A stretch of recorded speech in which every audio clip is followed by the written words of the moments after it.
সবারই বোঝা উচিত ঢাকা বিশ্ববিদ্যালয়ের নির্বাচনের আগে একজন টকশোতে একজন সিনিয়র নেতাকে জিজ্ঞাসা করছেন যে ভাই আর 3 দিন পরে তো মানে উপস্থাপক জিজ্ঞাসা করছেন যে আর 3 দিন পরে তো ডাকসু নির্বাচন, কি বুঝতেছেন? কই কেন ছাত্রদল পূর্ণ প্যানেলে বিজয়ী হবে, মানে কি বাহাদুরি ভাব দেখছেন না।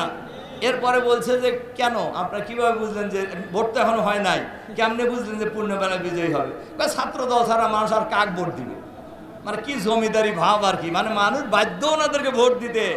ওই দিন শেষ হয়ে গেছে ভাইরা আমার, ওই দিন বাংলাদেশে আর নাই।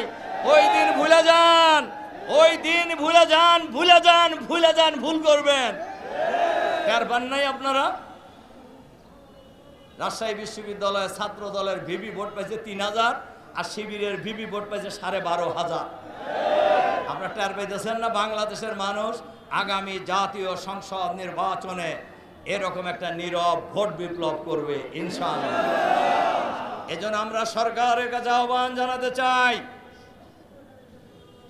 অবিলম্বে লেভেল প্লেইং ফিল্ড তৈরি করুন, সবার অধিকার সমান, সবার লেভেল প্লেইং তৈরি করুন, সবার অধিকার নিশ্চিত করুন, আইন শৃঙ্খলা পরিস্থিতির উন্নতি করুন এবং দলীয়করণের ব্যাপারে সতর্ক হয়ে যান।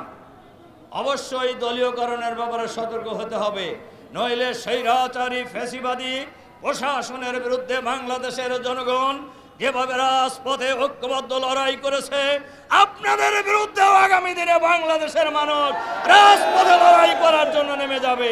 তখন কিন্তু কেউই আর পালানোর জায়গা পাবেন না। দলবাজি করার ইচ্ছা যদি কোনো পুলিশ কর্মকর্তা থাকে তাহলে রিজাইন করে আমাদের সাথে রাস্তায় আসেন। কত বড় বাহাদুর আপনি, কত পাকা রাজনীতিবিদ, তখন আমরা দেখাবো।